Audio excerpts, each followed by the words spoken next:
Day, you are welcome to another episode of our lecture. In our previous lecture, we're able to define acids and bases according to various definitions proposed by Arrhenius, proposed by Bronsted and Lowry, and Professor Lewis.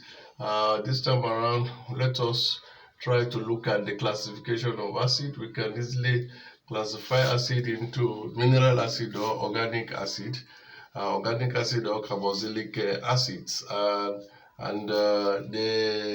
mineral acids, they got the acidic property as a result of the presence of proton or hydrozonium ion. But in the case of the organic or carboxylic acid, the presence of COOH impart the acidic property on them. That is the functional group of all acids in organic acids. In carboxylic acids. And now, mineral acid, we have hydrochloric acid, which is HCl. We have our tetraoxosulfate 6 acid, which is the sulfuric acid. We have our nitric acid, which is triazonitrate 5 acid.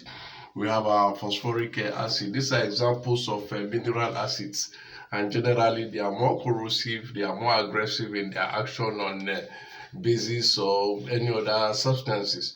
And the organic acid, we have our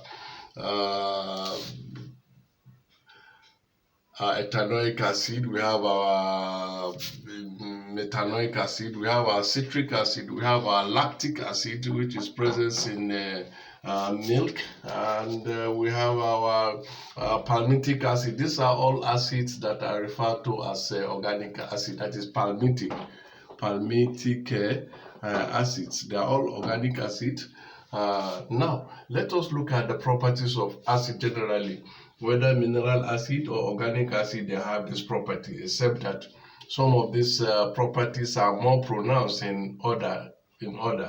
One of the properties that corrosive. Most acids are corrosive in nature. They are corrosive in nature. Most acid, what do I mean by corrosive? Corrosive means it has a burning nature. It burns, it corrodes. That's the most acids are corrosive in nature. They react with bases. They react with bases to form salt and water. They react with bases to form salt and water. Acids react with bases to form salt and water. We are going to take example of this. They are sour in nature. Acids are sour in nature. They are sour in nature. That is what led to the citric fruit to have that sour thing. The palmitic acid, they are all sour. Lactic acid, when you leave milk for quite some time, it becomes sour. This is just as a result of the presence of lactic acid in that milk. They react with carbonate to form carbon dioxide and water. We are going to take that reaction too. They react with carbonates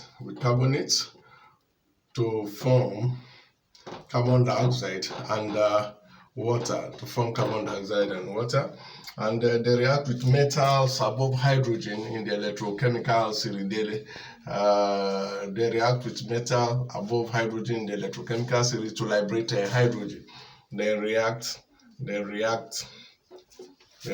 with metals above hydrogen in the electrochemical series to liberate hydrogen. We'll take some of these reactions